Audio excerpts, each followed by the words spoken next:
जय गुरु जी संगत जी। मैं अपना सत्संग शेयर करने जा रही हूँ गुरु जी के साथ।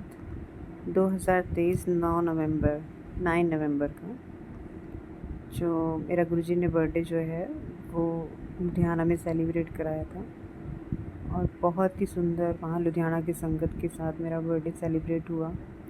बहुत ही इतना मतलब महाराज ने इतना ब्लेस्ड किया उस बर्थडे में और मैं बता नहीं सकती कि इतना इतना अच्छा फील कराया कि महाराज ने जैसे टेलीपैथी के थ्रू मुझे ये मैसेज दिया कि देख तू मेरा बर्थडे बड़े खुशी नाल बनाती है ना, वेख तेरा आज बर्थडे में भी संगत नाल बना रहे हैं।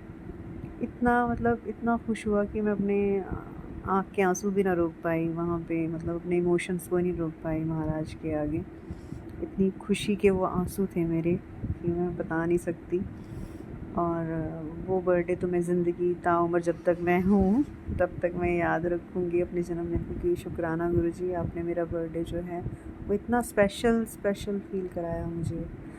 और केक कट हुआ और संगत के साथ हमारा जो है संगत ने खूब डांस किया मेरे बर्थडे पे, जैसे हम गुरु जी के बर्थडे पे डांस करते हैं। मुझे पूरा महाराज ने ऐसे मतलब पूरा फील कराया, इतना मतलब तो बहुत ही अच्छा लगा कि लुधियाना में। और देखो महाराज ने मेरा जो बर्थडे था वो लुधियाना की संगत के साथ सेलिब्रेट करवाया। उसके बाद जो है हम दूसरे दिन जो है 10 नवंबर को वापस आने लगे, क्योंकि धनतेरस था उस दिन और हमने दिवाली जो है वो घर आके ही मनानी थी। तो हम जब वापस आने लगे तो हम जो है होशियारपुर से लुधियाना के लिए हमने बस जो थी वो लुधियाना से होशियारपुर के लिए हमने बस ली, क्योंकि होशियारपुर से हमीरपुर के लिए बस मिलती थी। तो जो लुधियाना से जब हम चलने लगे तो बस बहुत ही तेज़ से वो ड्राइवर चलाने लगा और मन में ऐसे थॉट्स आने लगे कि जो है तो बच्चों को ना पकड़ के रख और खुद भी हैंडल पकड़ के रख। और मैं कभी बड़े बेटे को देखूं कभी छोटे को, तो मैंने पकड़ ही रखा था गोद में। और बिल्कुल जब हम हाईवे पे पहुंचे तो बहुत ही स्पीड से सामने एक ट्रक जो था आगे चल रहा था, वो पास नहीं दे रहा था। और उसी टाइम जो है वो जाके सीधी बस जो है हमारी उस ट्रक के साथ टकराई और वो तो वहाँ से जो है उसने तो भागने की करी ट्रक को, मतलब जो है उसने जरा नहीं रोका। फिर जैसे ही वो टकराव जो हुआ बस का और ट्रक का, तो वो जो है वो शीशा जो टूटा और सीधे जो है वो बाहर जो एक अंकल थे जो खड़े हुए थे उस बस में पकड़ के, तो वो एकदम बाहर जाके गिरे। ऐसे लगा कि वो तो शायद ना ही बचे हों, लेकिन बहुत लोगों को, जो आंटियाँ वगैरह थी उस बस में, बुज़ुर्ग महिलाएं थी, उनको भी काफ़ी चोटें लगी। और मैं और बच्चों को जब हमें देखने लगी तो हम बिल्कुल सेफ़, हमें कुछ भी एक खरोंच तक नहीं आई। और ये था कि सीट जो है वो सारी की सारी आगे की तरफ झुक सी मुड़ सी गई थी। किसी के मुंह से खून निकल रहा था और इतनी कंडीशन ऐसी थी कि मतलब कि एक तो अंकल को हार्ट अटैक भी आ गया, जैसे डर के ही, मतलब एकदम वो जो है फिर उनको पानी वानी पिला के उनको थोड़े से उनको होश आया एक जैसे, मतलब। और वहाँ पे जो हम 7 लोग थे, एक सरदार थे, सरदार जी थे, बेटा ही था वो एक, मतलब इतने 20-22 साल का होगा, और बाकी एक अंकल और थे और मैं और मेरे बच्चे, हम लोग साथ मिला के थे। ड्राइवर भी सेफ़ था, उसको भी कुछ नहीं लगी। और फिर हम साइड में जो है ड्राइवर ने बस लगा दी और हमें वहाँ सबको उतार दिया कि दूसरी बस जब आएगी तो हम उसमें आपको बैठाएंगे।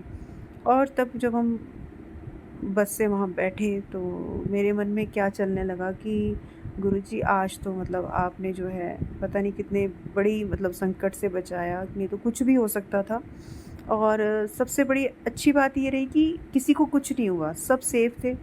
मतलब किसी के साथ ऐसा कुछ भी नहीं घटित हुआ कि हाँ जो दुखित होता, मतलब दुख वाली बात होती। मतलब थोड़ा बहुत लगा सबको, पर यह था कि कोई ऐसे जान की हानि नहीं हुई किसी की भी ना।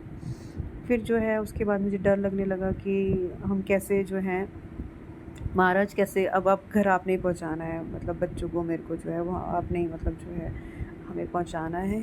और मैं बैठे बैठे बस दिमाग में फिर चलने लगा कि सुबह जो है मुझे याद आया कि सुबह जो रीना आंटी है सुंदर नगर की संगत थी, तो उन्हीं के साथ हम लुधियाना गए थे। लुधियाना में ही एक संजू आंटी, जिनके यहाँ पे थर्सडे की थर्सडे जो है वो गुरु जी का सत्संग होता है और वहाँ पे संगत आके जो है वहाँ पे लंगर प्रसाद जल प्रसाद वहाँ पे जो है वो करके जाती है।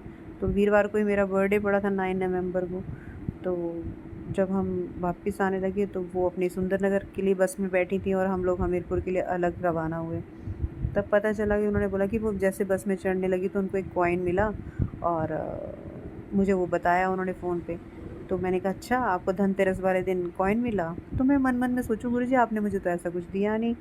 और जब मुझे इतनी शर्मिंदगी हुई कि आज महाराज ने ये दिखाया मुझे कि अगर मतलब देख तेरे को मैंने जान से बचाया, जान से बड़ी तो कोई चीज़ ही नहीं है। और मुझे इतनी शर्मिंदगी महसूस हो रही थी कि महाराज अगर बच्चों को कुछ हो जाता, मुझे कुछ हो जाता तो मैंने क्या करने हैं पैसे? ये तो यहीं की रह जाएगा जो है, और परिवार से बड़ी तो कोई बड़ी ब्लेसिंग ही नहीं है।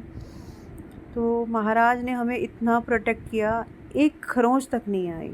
तो शुक्राना मेरे रब का, मेरे गुरु पाक का, अंग संग रहने का, अनंतम अनंतम अनंतम शुक्राना। जितना मैं महाराज का शुक्राना करूं उतना कम है। और मतलब मैं यही कहना चाहूँगी कि महाराज पे सब कुछ आप छोड़ दीजिए। मतलब वो हमारे अंग संग हैं और उन्हें ज़्यादा पता है कि हमें हमारे लिए क्या अच्छा है, जो हमें नहीं पता। और उन पे पूर्ण विश्वास।